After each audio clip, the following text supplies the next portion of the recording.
inshallah, we'll continue our journey with the Quran.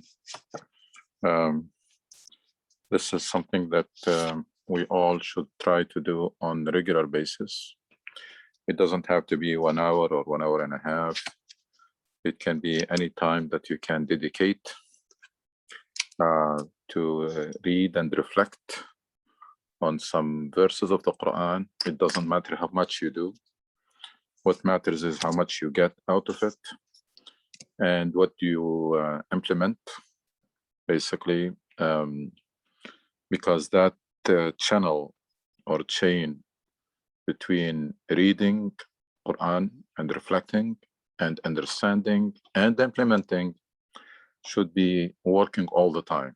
And there should be no, it should be very smooth. Anything that you come to know from that sessions with the Quran, you try to work on it and start implementing it. We started Surah An-Nisa. It's again, it's the longest surah after Al-Baqarah of the Quran. It has, like all the surah of the Quran, it has its own personality, identity, focus. Quran and Islam in general, in an amazing way, miraculous way, establish connections that nowadays people see them contradictory, which is the fact that you belong to many circles, starting with a family, you belong to a community, you belong to society, you belong to, and you are a human being. Quran emphasized those dimensions together at the same time, which throughout history humanity has struggled to reconcile between them, those different types of belonging or different identity that every person has. So there is big emphasis on the human dimension. This surah started with Ya Ayyuhan Nas, calling to all people, and then reminding them that their Lord and Creator is one, Taqwa Rabbakum alladhi khalaqakum, and reminding them that their origin is one. They were created from one soul and one pair of male and female. That's very important, that humanity is one family, one God, one family. Why? Because the surah is going to emphasize a lot the family connection. So from the beginning, it's telling us that all this emphasis on the family connection and Silat al-Arham is not at the expense, should not turn into bigotry or into tribal thinking or anything. It should be together with that human dimension and belonging to one big family called humanity. The surah tells us how much work Quran had to do with that society, very messed up society, a lot of injustice in the Arabian Peninsula at that time. It also makes you appreciate the huge transformation that this guidance, this religion, and this deen has done, bringing those people from that very messy situation and turning them into a model community and a leading community. People were committing injustice left and right, especially towards the weak segments of societies, the orphans, the women, etc. So a lot of work of reform and correction had to be made, especially in an area that is delicate, because we're talking about orphans who have inherited money, but that money was entrusted to a guardian, and those guardians were committing all forms of injustice abusing that wealth, abusing those people, and in explicit and implicit ways. So we have seen the first page, discussed the first page last week, that after the emphasis on the human dimension and one God, one creator, one humanity, etc., and then emphasis on the arham, the family relationship and kinship. Of course, always with every verse that tells us what we're supposed to do and what is expected, always comes some incentives and reminder of Tawheed, the oneness of Allah. Allah is watchful or watching. إن الله كان عليكم رقيبا. So give these people their wealth. Do not exchange their good wealth with your bad ones, because that's one way they used to work around the system. They don't steal, but they exchange properties or wealth. Like those orphans have inherited good property in a good location, etc. So they will, those guardians used to do exchange a farm or a property theirs, which is probably of lower value. And of course, that's basically trying to cheat the system, as if they did not steal, they didn't do anything, they just exchanged. But of course, they are exchanging something of lower value or quality with something that has a higher value. Do not steal or do not take from those wealth. Do not mix the wealth together, because that's another way they used to work around the system. They mix the guardians, they mix their wealth with the wealth of those orphans. Another way they used to do is they used to, if the orphan is a girl, they wait for that girl to reach the age of maturity and they marry her. Now, apparently there is nothing wrong with this, but in many cases it was done for the wrong purpose, which is to steal or to take advantage of that woman and of her wealth.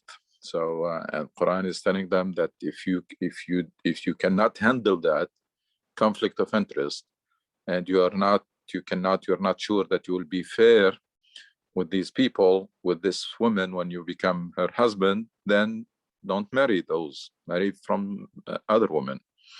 So we talked also about the idea of polygamy, and I just want to remind, first the facts, and then I'm going to say my opinion. The facts are that Quran did not initiate polygamy, but put a limit to it, put a ceiling. That's one. Second, it is a permission. It's not like a recommendation or something that is very good to do or a sunnah or nothing, none of this. Three, it was made conditional with conditions that are very hard and extremely hard to satisfy. And based on all of this, and then fourth, and that's the social norm is a source of legislation in Islam, meaning that if there is a society that has agreed on something, it became a social norm, and that social norm does not contradict principles of Islam. Islam adopt that or endorse or sanction that social norm. العرف مصدر مصادر التشريع. وأمر بالعرف. الأمر بالمعروف even has that meaning, that you promote everything that is acceptable in the society, as long as it is good, as long as it is something that doesn't contradict an Islamic principle. Based on all of that, I firmly believe, that polygamy in Islam is a permission for very extreme situations, individual and societal. Otherwise, it's not even on the table. And that's my opinion, that unless there is an extreme conditions, personal, like very special circumstances, and spouse don't want to separate, and they agree on on using this permission, or there is a war or something that has created big disproportional disparity between men and women in society, and society is faced with tough choices, this will be one of them. Other than that, normal conditions, it's just monogamy. I don't know if it is a proper word to say, but so it is one of those things that are like necessity, darura. So unless there are those conditions are there, it should not be on the table, especially in societies where the norm is monogamy. And then give the woman the dowry and don't touch it unless unless with their permission, and then make sure that you don't allow the money, the public money, in the hands of people who are not responsible, and that can be applied to, can be generalized. Not only, I mean, you can, based on that, not only that, if someone has money, has wealth, and they are using it in a very irresponsible way, society has the right, squandering it, the society has the right to limit the authority or the of that person on that money, until I mean, and at the same time, of course, they feed them and they take care of them, and then at the end, it's all about these orphans back. If they reach the age of maturity, give them their money. Don't try to abuse before that time, which tells you that was happening also, that people used to, those guardians used to try and basically before the time comes, they start abusing that wealth. So tell them not to do that. And then when you give them their wealth, make sure that there are witnesses and it is documented. Then go to the next page. للرجال نصيب مما ترك الوالدان والأقربون وللنساء نصيب مما ترك الوالدان والأقربون مما قل منه أو كثر نصيبا مفروضا. It's an amazing way, amazing introduction of this topic of inheritance. Man shall have a share in what their parents and close relative leave, and women shall have a share in what their parents and closest relatives leave, whether the legacy be small or large. This is ordained by Allah. So setting the tone from the beginning that man has their share and women, they have their share. And then any details that's going to come after this, it is not to favor man over woman or anything. It is done for a different reason, as we'll see. وإذا حضر القسمة أولو القربى واليتامى والمساكين. So first of all, this inheritance, it's very important, because if it was not regulated, there can be a lot of injustice and a lot of abuse. By the way, in many Muslim countries nowadays, there is a lot of abuse when it comes to inheritance. Even Islam is telling them that nasiban mafruda, that this is not something that you should play with. A lot of people, unfortunately, will favor their sons over their daughters, or for very crazy and silly misconceptions. And even though the verse is clear, that's not up to you. Leave it. It has to be done according to the rules. And look when it comes to family, how Islam goes, it becomes very detailed. وإذا حضر القسمة أولو القربى واليتامى والمساكين فارزقوهم منه وقولوا لهم قولا معروفا. وإذا حضر القسمة. So when the legacy is being distributed, if other relatives, other means the ones that they did not have a share, according to the rules, they don't have a share, but they attended that distribution, that event. Yeah. If other relevants or orphans or needy people are present at the distribution, give them something too, and speak kindly to them. It's an amazing, this Deen, how careful when it comes to how careful about the relationships in societies, and to make sure that the society is very cohesive, and try to eliminate any source of hard feeling.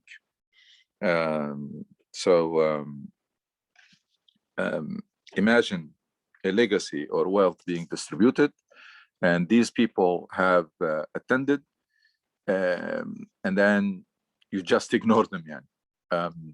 Of course, this will leave some hard feeling, and that's bad. And Islam is very careful not to allow that to happen. So إذا حضر القسمة أولو القربى إذا اليتامى والمساكين فارزقوهم منه, يعني give them something just to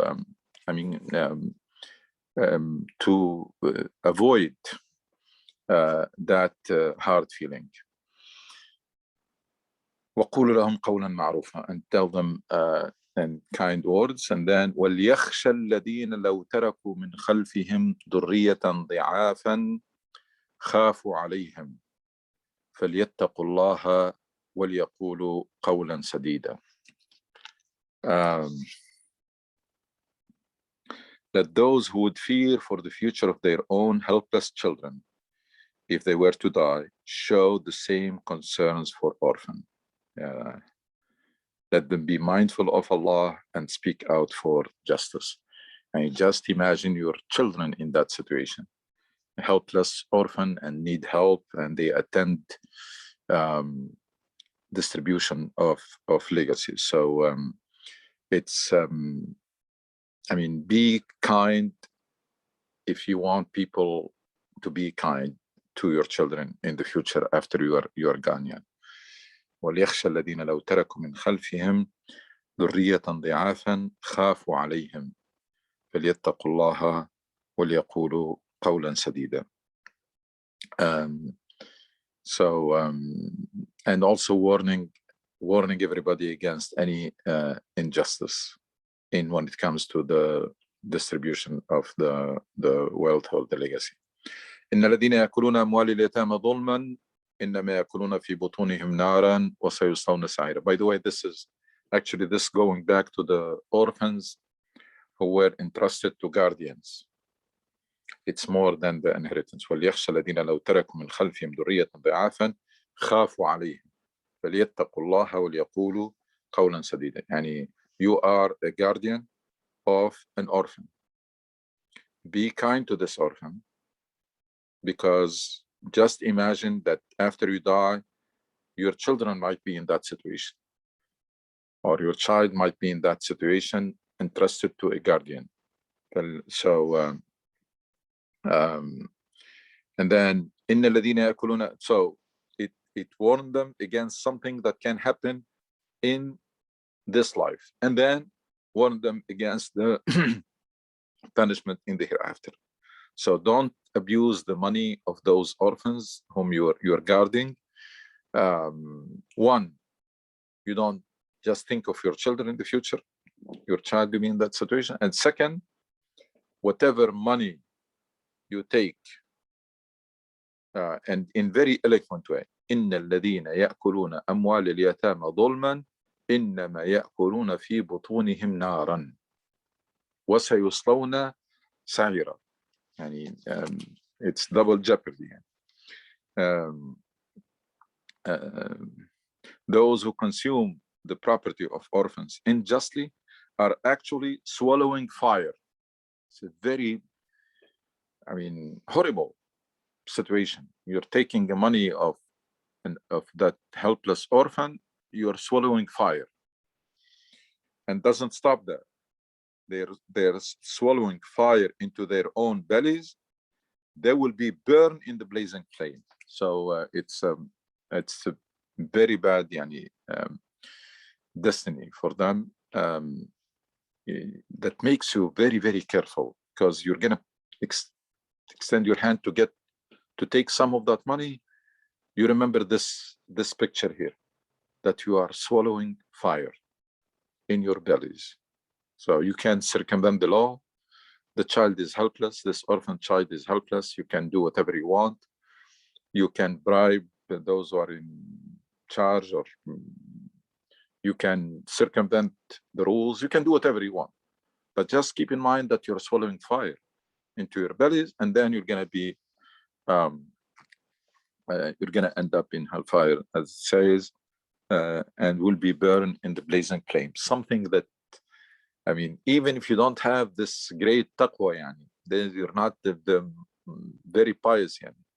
When you see when these two pictures comes to your mind, swallowing fire and then burned in blazing flame, will make you really think 1,000,000 times before touching the money of those helpless orphans. It tells you how much abuse was there that required all of this to correct it. So after establishing that principle, that man has a share of the wealth and woman has a share of the wealth, now is giving us the details in couple of verses actually.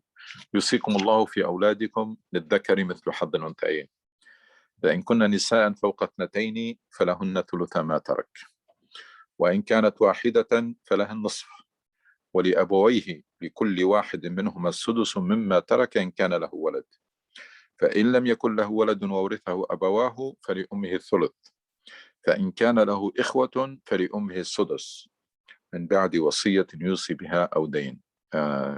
Amazing, this Quran, how squeezes all those details in few words, يعني, in couple of sentences, yeah.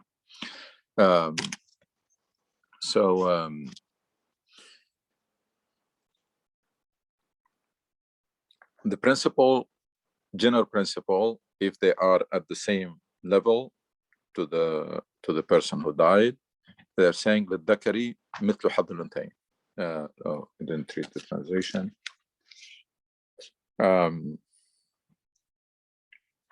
Concerning your children, Allah commands you that the son should have the equivalent share of 2 daughters if there are only daughters. So there are no sons. 2 or more should share 2/3 of the inheritance. If the person who died left 2 or more daughters, they should share 2/3 of the inheritance. If one, she should have half. So he died, he left 1 daughter, she would have half. Parents inherit the 6 each if the deceased leaves children. So we're talking about the case of someone. First of all, if the person left a son, the son will block all the other inheritance. It will remain within the children. But if he didn't, then 2 or more daughters, 2/3, they will take 2/3 of the inheritance. 1 will take half. And what about the rest? Parents inherit a 1/6 each if the deceased leaves children. So leaves children means left only daughters. Parents will inherit 1/6, 1/6 each. So you can do the math. If he leaves no children, that's a different case now. He leaves no children, and his parents are his sole heirs. His mother has 1/3. Someone died, left no children, and only his parents are inheriting him. So his mother has 1/3, unless he has brothers, in which case the mother will have only 1/6, 1/6. It's amazing. I mean, we're talking about 1, 2, 3 lines or 4, and summarizes so many cases. So that's how the legacy should be distributed. آباءكم وأبناءكم لا تدرون أيهم أقرب لكم نفعا فريضة من الله إن الله كان عليما حكيما. In all cases, the distribution comes after payment. من بعد وصية يوصي بها أو دين. So this is, in all cases, the distribution comes after payment of any bequests or debts. So they should see the person has up to 1/3 can decide where it goes to people who are not inheriting that person.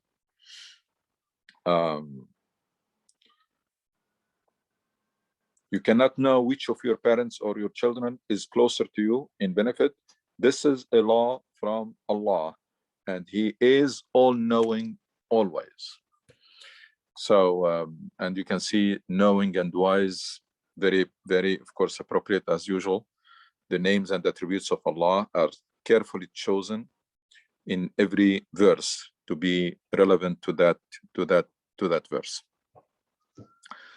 Now, the principle of the الذكر مثل حظ الأنثيين. First of all, there are a lot of studies about this inheritance and considering all cases. And some people did the research and established that in most cases, even though apparently man inherits double what the woman inherit, in most cases, it's the other way around. You apply the rules. In most cases, you find that women are in generally favored in this inheritance. Of course, this is telling us the basic cases, but when there are people who expanded on this and did an extensive research and find that in many, many cases, or in most majority of cases, I mean, fairness is clear principle here. Now, keep in mind something, that in that society, and until very recently in many societies and many Muslim societies, women had no financial obligation or responsibility. Basically, yes, on paper, the one is inheriting double, but there is one has to take care of family and has all the financial obligation, and one does not have keep all that money for herself. So that's what we need to understand in that context. Now, things have changed, of course, completely. I mean, to what extent there can be and should be some ijtihad, because nowadays, and I saw some statistics, like in Egypt, for example, there is a high proportion of families or percentage of family who are being taken care of by the mother or the woman. And of course, large percentage where they are sharing the obligations. This is not for this class or it's not for me. I mean, this is requires much deeper thinking and much more extensive research, because at the end of the day, we always have the obligation in Islam, and that's something that we missed for a long time, to balance between the text and the goals of Islam. I mean, the text and the context, or the text and the maqasid.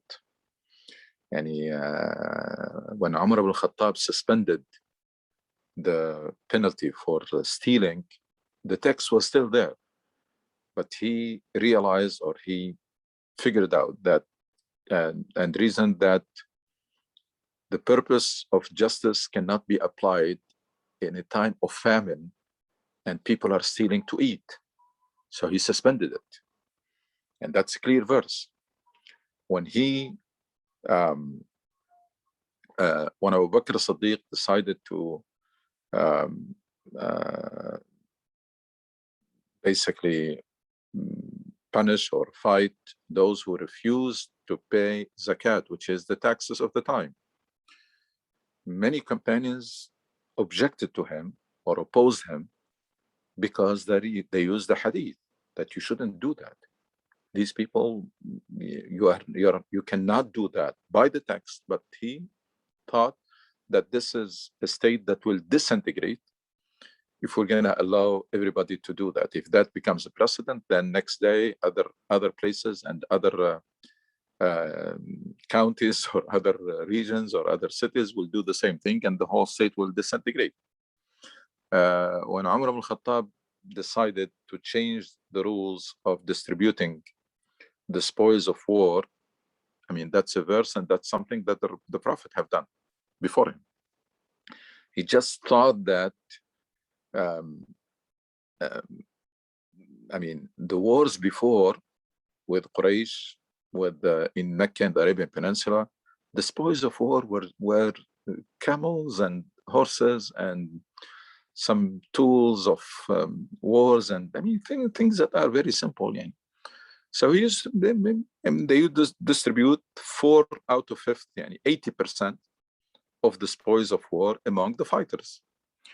Now, when they conquered Persia and Iraq and Damascus and etc., things became very different. I mean, we're talking about a lot of huge wealth, and these are whole countries. So he decided not to do that, not to distribute 80% of that among and took it to the treasury, and then he assigned the salaries for them. I mean, all I'm saying is that we have to understand that this religion, in general, it's very flexible and it has only guidelines, especially for politics and for economy and for etc. But it had some specific. Now, Muslims are given the job of keeping it relevant and given the job and the responsibility and the duty to balance between the text, which you should adhere to it. You do everything you can to adhere to it, and the context and the purpose of this religion. If that text at certain point in time does not achieve justice, then which one comes first?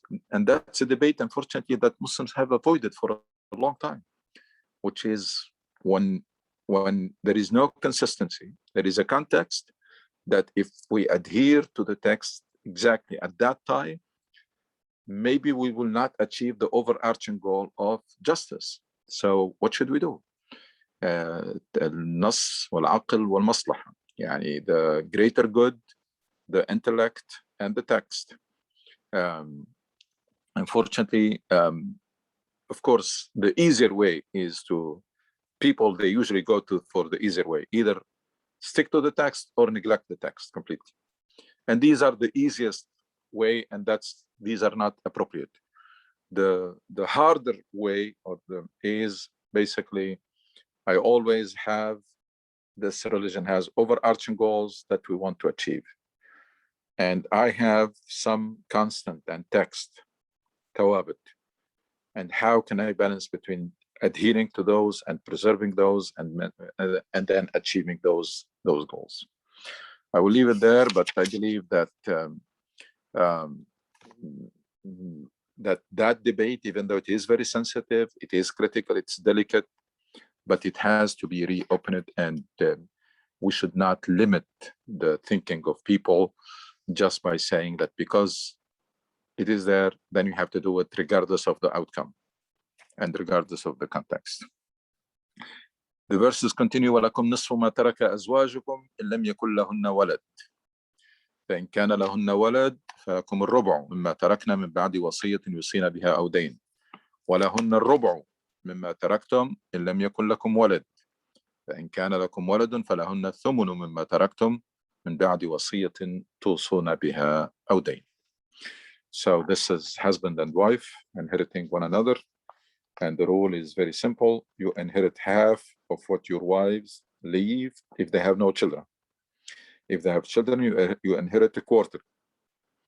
In all cases, the distribution comes after payment of any bequests or debts.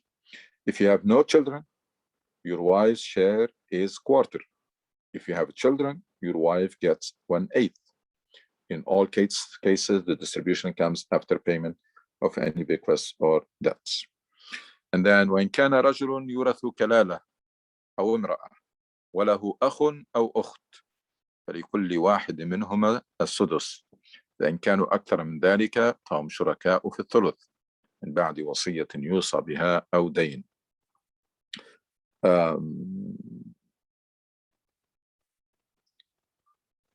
If a man or woman dies leaving no children or parents, كان رجل يورث كلالة, no children, no parents, but a single brother or sister, he or she should take 1/6 of the inheritance. He left only one brother or one sister, takes 1/6. If there are more siblings, not one brother or one sister, more, they share 1/3 between them. In all cases, distribution comes after payment of any bequests or debts, with no harm done to anyone. This is a commandment from Allah. So again, it was فريضة من Allah, and now وصية من Allah. So it's not, because in this area people can be very biased. So Islam regulated it.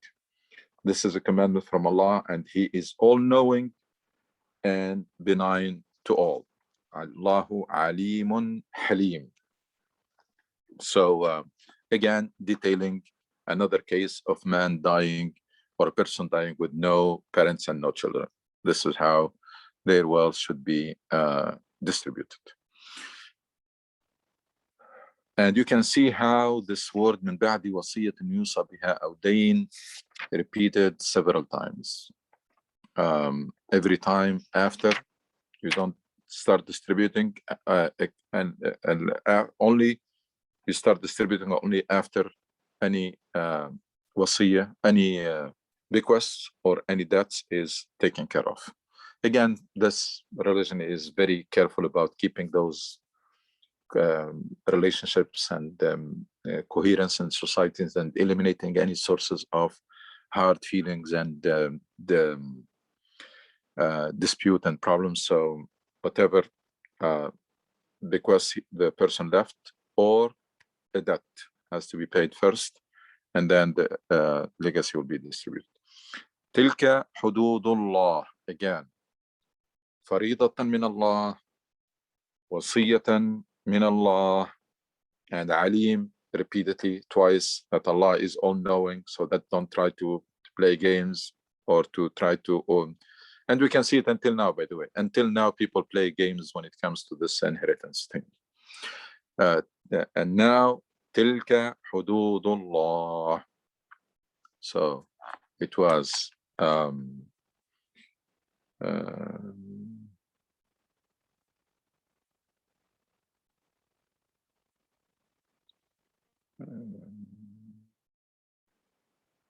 so فريضة من الله, and then وصية, or is it? And this is a law from Allah, فريضة من Allah. Now this is a commandment from Allah, and in both cases it comes with all-knowing. And now these are the bounds set by Allah. Allah will admit those who obey Him and His Messenger to gardens graced with flowing streams, and there they will stay. That is the supreme triumph. But those who disobey Allah and His Messenger and overstep His limits will be consigned by Allah to the fire, and there they will stay. The humiliating torment awaits them. So to make sure or to encourage believers to stick to these rules, we have, this is a law from Allah, this is a commandment from Allah, Allah is the all-knowing, and then these are the bounds set by Allah, and those who stick to those bounds, that's what going to be their destiny. And those who overstep those limits, that tells you again how sensitive and delicate this issue is, very tempting for people to be biased and to try to circumvent the rule and look for loopholes. So they required all that warnings and the incentive to do it right. So that's for inheritance, and that will do it. It's going to come back later on in different ways, but now it is moving to something different. So unless you have questions, we can move to the rest, which is again, it's a different subject. Yeah, I have clarification. If somebody pass away, he has son and daughters, and his parents alive, they inherited. He cannot block them. I have to double check, but the son blocks I know uncles and but not parents. Yeah, you might be right. You might be right. And I'm not very well versed in these in details of the inheritance. Yeah. Just this clarification. Thank you. Good. Sure. شيخنا السلام عليكم. وعليكم السلام ورحمة الله وبركاته. قبل الله إن شاء الله. So الأصل والجذر لا يعصبان. لا يعصبان. لا يعصبان. لا يحجبان.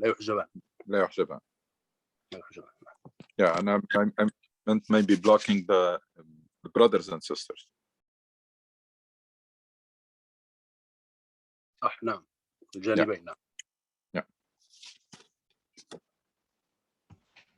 Assalamu alaikum, Dr. Anushi. Wa alaikum assalam wa barakatuh. I have a question regarding those that parents, there are fathers that try to divide inheritance, while they are still alive. There's a hadith of Rasul Sallallahu Alaihi Wasallam where someone tries, goes and tells him that, I am dedicating my inheritance or my wealth to his son. And then Rasul Sallallahu Alaihi Wasallam asks him, do you have other sons? And then the hadith continues and says, Rasul Sallallahu Alaihi Wasallam says that you should divide your wealth equally among your your. We lost you, Ayman.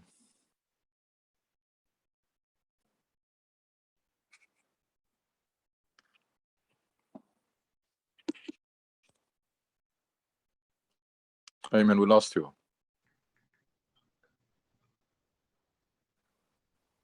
Ayman?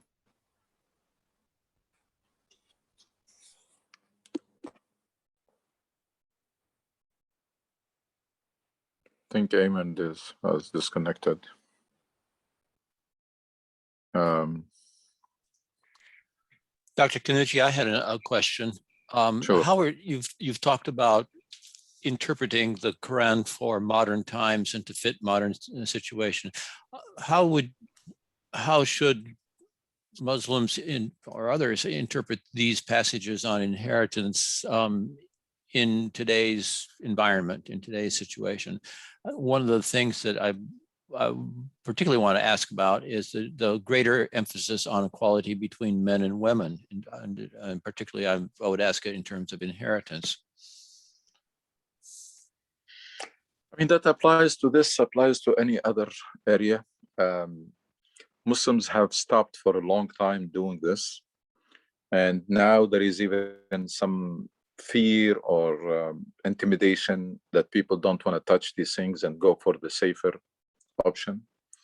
But that's not appropriate, because the maqasid or the overarching goals of Islam are as important as the thawabit. Or the constant, the things that do not change. I mean, to turn Islam into all constant, that will become very rigid. To ignore those constant things, that's another extreme. And unfortunately, we have been oscillating between these two extremes, like in many other areas. like a pendulum. Some people take it to one extreme and then the reaction will go to the other extreme. What Muslims should be always doing, which is, first of all, in any new context, Muslims should not, that's my firm belief, Muslims should not import an understanding of Islam, neither from another part of the world or another era of the history. They shouldn't. They should develop their own. In the very same way, like before Prophet Muhammad, peace be upon him, Allah used to send a particular message to particular people with a particular message, with something that is suitable for them. Now, the source of guidance is preserved in Quran, but life kept evolving. The only way we can do the same thing, and we can ensure the relevance of the Quran in all places and all times, is not by developing one size fits all, developing one understanding and in one part of the world, and then say that all Muslims, wherever you are, you have to stick to this understanding. That's totally wrong. Or worse than that, develop an understanding in an era of history, 2nd century, 3rd, 4th, whatever, and then saying until the end of time, people, they have to stick to this understanding. So the proper way is that Muslims everywhere, they have to develop their own understanding. How do they develop it? Is again the text and the context and the overarching goals, and this mix here, and you come up. Of course, there are things that do not require even to be touched. I mean, Muslims are not gonna say, should we pray 5 times? Are we gonna pray 4 or 3 or 6? Or that's not what these are not the areas, the flexible areas. Or should we fast Ramadan, or should we stop fast? Many people say we don't want to do this ijtihad or this intellectual creativity or thinking or efforts, fearing that we're going to end up touching those things that they should not be touched. No, there should be no fear.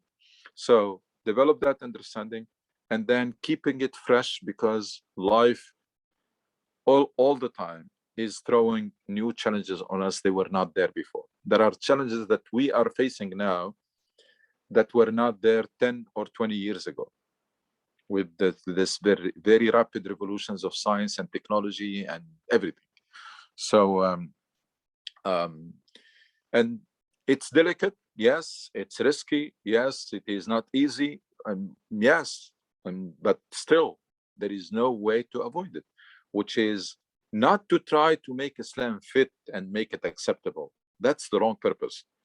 If people are doing it for that reason, to make Islam look good, or to make it or react to intimidation or become apologetic, that's the wrong reason. That's not what I'm talking about. I'm talking about how can we try, because at the end of the day, the main responsibility we have is to figure out and understand the divine purpose and fulfill it. I mean, what is the divine expectation or the divine purpose in this context? And things can change. I mean, the context is very important. Islam is not a theory. It's something that came to uplift individuals and uplift societies and achieve certain goals. Now, these goals, they are the same everywhere, but they are achieved in very different ways from one society to another, because they are very different. There is a huge difference between a society that has a constitution that guarantees freedom, all kinds of freedom, another society that is ruled by oppressive regime, a third society that is occupied by a foreign country or foreign force. You can't achieve the purpose of freedom and justice in the same way. I mean, in the first case, the goal of freedom will be achieved by protecting and defending the constitution and not allowing anybody to mess up with it. In the second case is to resist peacefully the oppressive regime. In the third case, the religions and even the international law gives you the right for armed resistance if you are occupied, and there is colonization, and that's what every nation have done in history. So again, it's the same goal, but you can see how it is achieved in a very different way, and nobody should blame the others because they're doing it differently, because the context is very different. And that applies to everything else. It's not, I never say that we should take lightly a text. We should try to adhere to the text all the time until we see that adherence to that text may compromise a bigger goal of Islam, or one of those overarching goals of Islam is not serving the greater good. Then we have to think. I'm not saying just throw it away or just neglect it and then go and come up with something else, but just let's think about it. Let's think about it, and let's open it for ijtihad. As long as somebody did not deny something that is not denying Quran, is not denying Allah, is not denying Day of Judgment, is not denying anything, is not rejecting this, but it should be open, especially for responsible scholars. I'm not talking about anybody. I mean, the responsible, they have to. I mean, there is one thing that stealing, for example, they used to cut hands. Now, in that society, it's very well known that society could never afford at that time to have prisons or jails and put somebody there and keep feeding them and taking care of them. These people, they were fighting for survival. That's not even imaginable yet in that society. It's unthinkable that they're going to build a prison and then take care of these people. And it's should we rethink that? All what I'm saying is that we have to stick to our duty, even if it is tough, challenging, delicate, risky, etc., which is how can we achieve the overarching goals of Islam or the divine purpose, maqasid, while observing and respecting and adhering to the things that are constant. And there is a text there. Text and nas wal maslaha. And the text and the greater good. And nas wal aql. The text and the intellect. The text and the context. All of this should not go for the easier route. That's always easier to say, okay, let's do it this way, regardless of what happens. And we have evidence for this. We have evidence that the Prophet he wanted to do certain things. He did not do them because of the outcome. He told his wife one time, Aisha, because in history, the Kaaba was destroyed by a flood, and the people, when they tried to rebuild it, they built it smaller because they did not have money in. They did not have enough money. So Rasul Sallallahu Alaihi Wasallam, the Prophet was talking to Aisha at one time and told her, his wife, said that I wish, or I want, I like to do it. I like to destroy Kaaba because now we have the means, we can do it, and then expand it basically to its original dimension. Why he didn't do it? He was afraid or concerned that this can shake the beliefs of people if they see the Kaaba, the house of Allah, is being like remodeled or expanded, and etc. So he stopped, or he did refrain from doing that. That tells you they call it the jurisprudence of the consequences. Fiqh al-ma'alat.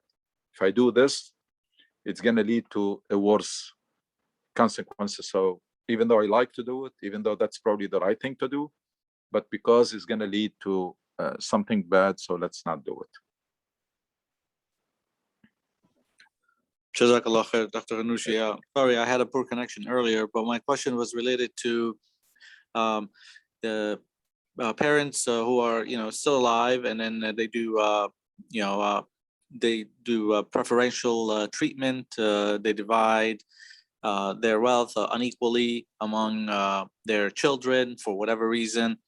And there was a hadith where Rasul Sallallahu Alaihi Wasallam, did not want to be a witness to such a case, and he called it, an injustice, or basically something that is, evil. So that is still practiced, unfortunately, in some parts of the Middle East, where the one parent divides things while he or she is alive, but specifically while he's alive, and unequally. I'll give this boy 90%, and then the rest get 3% or something like that. What are your thoughts on that? Actually, and equally, it's not. It's extremely bad. But even equally, I think it's if you are, especially if you are comfortable with that, the legacy will be divided according to the rules and fairly. Parents should not interfere with that while they are alive, and they have to stick to the rules. You have the limited power, which is the bequest or the wasiyah, and wasiyah for those who are not inheriting naturally, and they should not try to play games with Allah, because especially if it is done the wrong way or for the wrong reason. But the best course here is to leave it, and they have a limitation on the part that they can write it in their living will, and the rest to be divided according them. It's a فريضة من الله, وصية من الله. تلك حدود الله. طيب, what do you want? What do you want more than that? This is a law from Allah. This is commandments from Allah. These are the bounds of Allah.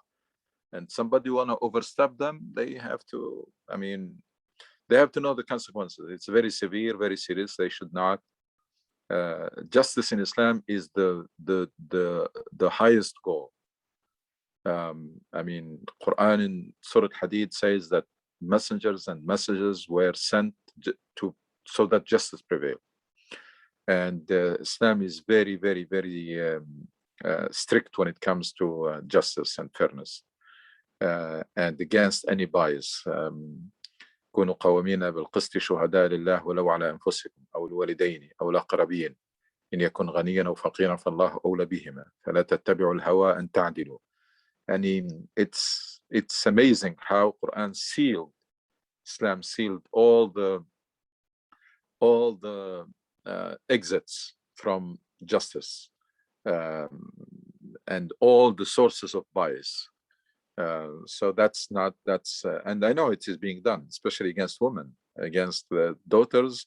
Many, and they make it like selling and buying to their sons, and then to deprive their daughters, because they think, because of silly ideas and a lot of misconception. And so definitely the norm, the natural, leave it as is, do it according to the rules, and don't overstep your limits, and don't try to play games with Allah. That's what these people should be told. I just got a question this Friday about this. Someone wants to do it while they are living, and want to distribute their wealth in a certain way, and that's not appropriate. That's wrong. Jazakallah khair. I know Dr. Anushi wanted to move to the next ayah, which is a different topic. But could you also spend a few minutes talking about Eid al-Adha before the lecture ends? Probably we can do that, inshallah. طيب. السلام عليكم. وعليكم السلام ورحمة الله وبركاته. شكرا Dr. Gandushi. I have a question on inheritance.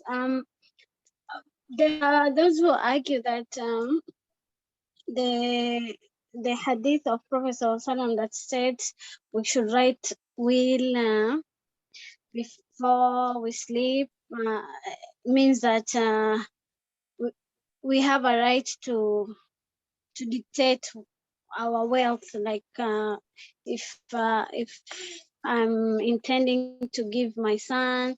I know maybe like, let's say my daughter has more skills to run my company so than my sons. So I write the wealth more to her than maybe the sons because of that thinking. So is it okay in that sense?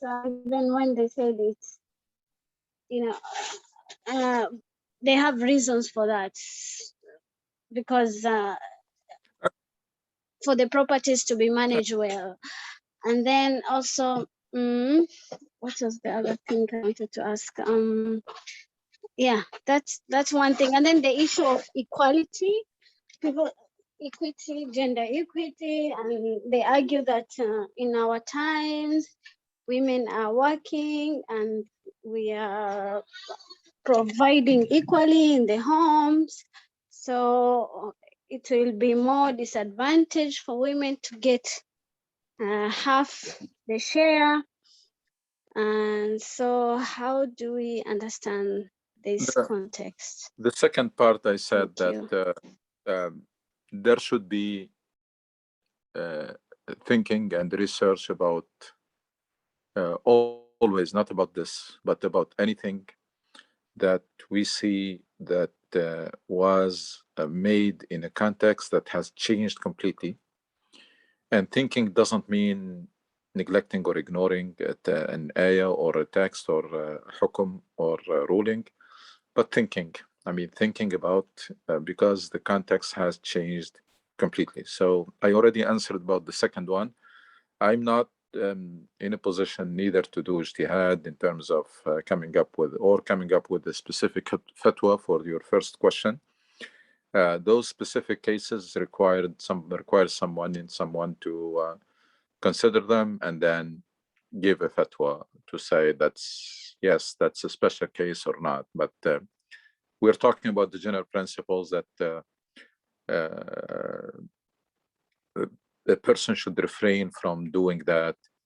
And because if we open it now, someone say I'm doing it because my daughter is much more capable of managing than, and then that can open the door for a lot of abuse. But again, for specific questions, you need a fatwa, and fatwa is not my thing, and it's not my.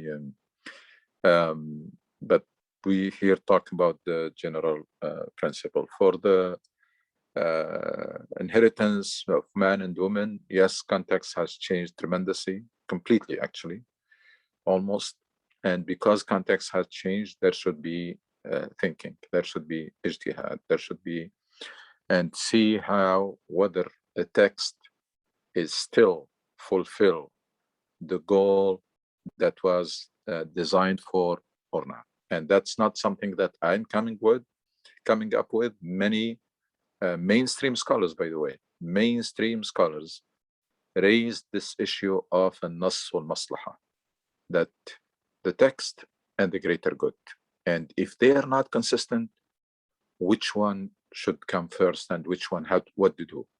I know that majority of Muslims adhere to the principle of la ijtihad ma'a an-nass, that there should be no ijtihad or thinking if there is a text. I'm aware of that, but I think that has to be revisited. For Eid al-Adha, yani, first of all, of course, this is probably everybody's aware of that. Make sure that you don't miss the opportunity to fast the day of Arafah, tomorrow, Monday. One of the, I mean, if you want to fast only one day outside Ramadan, it should be Arafah. That's one thing. Second is these blessed days, of course, are days to increase our good deeds. It's like, in business, they give you seasons where there is a discount to encourage you to buy more. In our religion, there are seasons. The days of the Hajj are one of those seasons. So try to increase your good deeds in these days, all forms of good deeds. and reflection about Eid al-Adha. What is it? What it is about? Because there is it's a very impressive story behind it. And sometimes we tend to ignore that and forget that this is not about, of course, even in Muslim societies or countries, it's not about slaughtering sheep. It's something big. We're talking about an incident that happened in history that we are still commemorating after thousands of years, when there is complete devotion of a family. The story of Ibrahim alayhi salam, and then the story in general, and taking his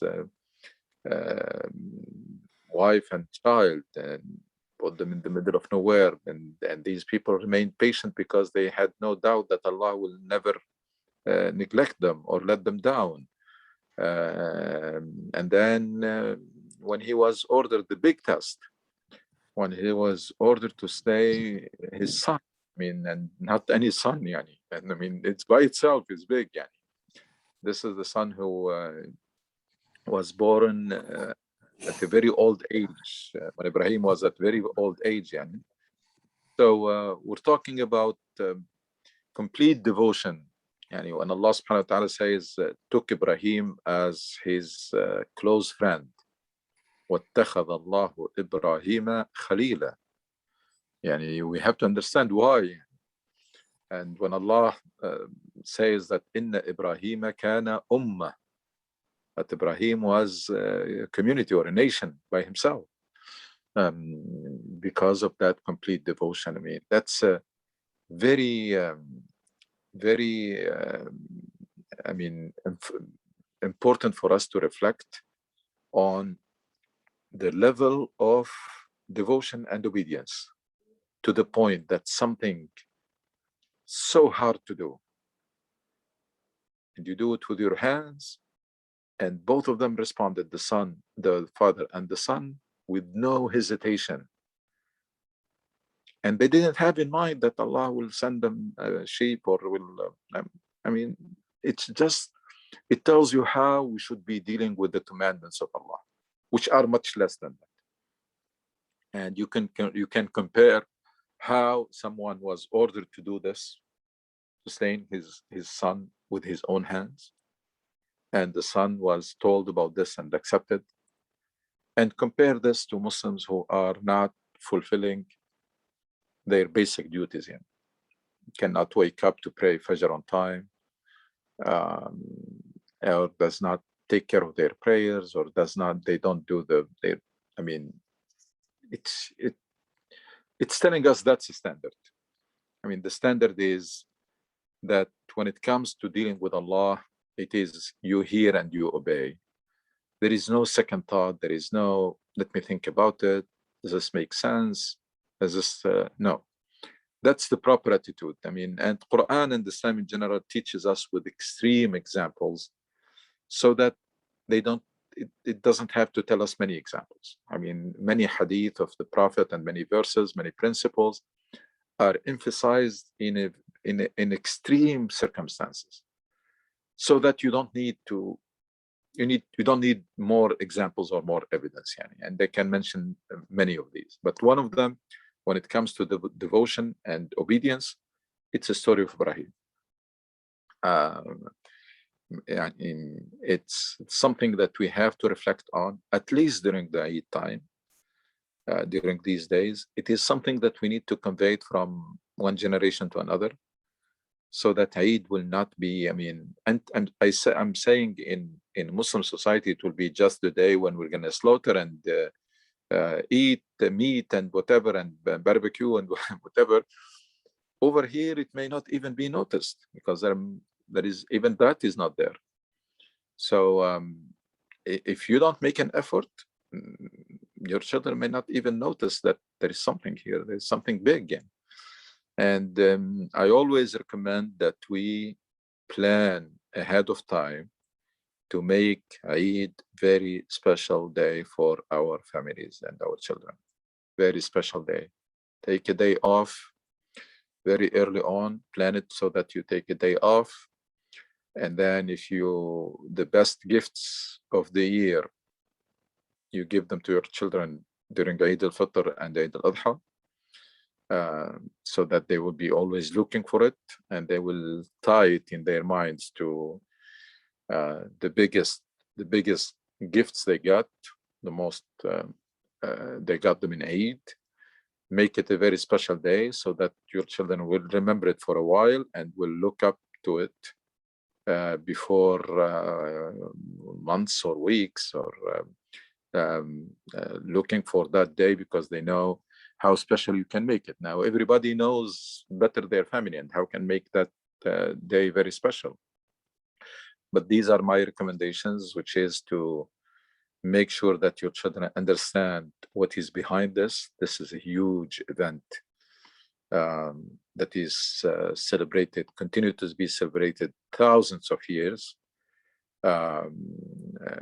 and they understand the merit of that story, and why we're doing it and why we're celebrating this, and then try to make sure that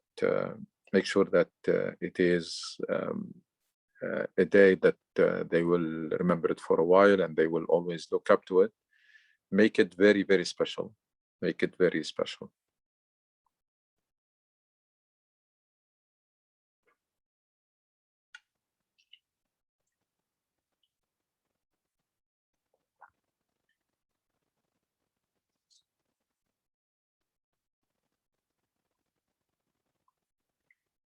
Any other questions or comments?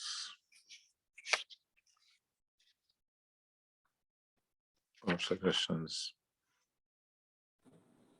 What about Assalamu alaikum. Alaikum salam. I'm having an error here. What about doing the Udhiyah? What are your thoughts on that? You encourage those who are able to do it to do it? I mean, given the situation all over the world and the suffering of people, I strongly recommend that to donate the Udhiyah. I mean, still those who want to do it, they do it, but this is a time where so many refugees and so many needy people all over the world, that this can make really a difference in their lives. While people here, basically, this will be very routine task, and some people may not even eat that meat that they're gonna slaughter. So, I mean, it's a personal preference, but given the circumstances, and many people, they have even their families, they're part of their families in need, so for people living in this country, taking everything into consideration, I personally prefer donating. But still, those who want to do it, of course, it's something, it's good to do it as sunnah, but my preference is for donating it at this time. Of course, either best thing is for family, people, part of your family, but otherwise just check if there is find a credible organization and do it through them.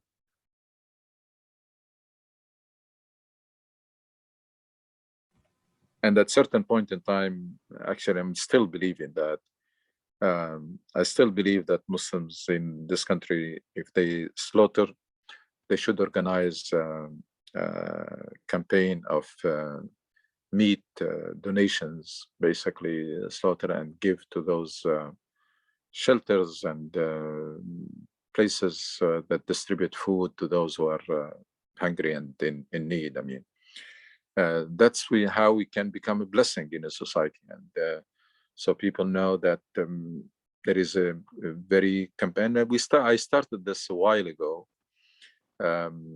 It still continue, but it's not. I want it to be much more aggressive or national campaign of meat distribution of during Eid al-Adha, of Muslims slaughtering and distributing those meat for those who are in need. That's how we can our community becomes a blessing to the society. And at that time, I also recommended in parallel that in Eid al-Fitr to have an aggressive campaign of distributing gifts and toys to children's hospitals. That's another thing that I strongly recommend, that for those that for Islamic centers and to organize and organizations to organize these campaigns, and because that's how it's very consistent, or that's what is expected from Muslims wherever they settle, is to become like their prophet was, mercy to humanity. You become a blessing and mercy to the people, to the society in which you're living in. Dr. Anusha, when you said to donate earlier, when you were talking about udhiyah, you meant to say to perform the udhiyah as a way of donating. Is that correct? No, to donate the money so that other people will slaughter sheep somewhere else. Okay. Yeah, I for those on the lecture, if you have any other, any names of specific organizations, please let us know. I have used Islamic Relief USA, and you can go to their website and you select which country you want your donation to go, the udhiyah. So you can select countries in Africa, you can select countries in the Middle East, and the price varies for the udhiyah. So just a suggestion for the brothers and sisters. Ayman, are there local places to donate that you typically donate? I don't know. I mean, you need to ask. I don't know how it is done now locally, but maybe websites of organization can have that information. But I'm talking about two ways: either through families that abroad, or through organization to donate to money, and sheep will be slaughtered for them, or they will purchase.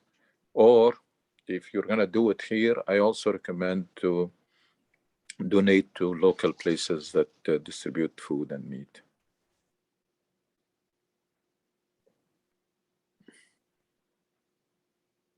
But some Islamic centers, I believe, they accept donation either in the form of money or mostly in the form of meat. Islamic Relief is I don't know what you mean by the word local, but Islamic Relief is US based, and they have their website, and they actually have offices here in Washington, DC. They manage all these transactions locally and internationally. As a matter of fact, I think they have operations within the United States as well for areas in need.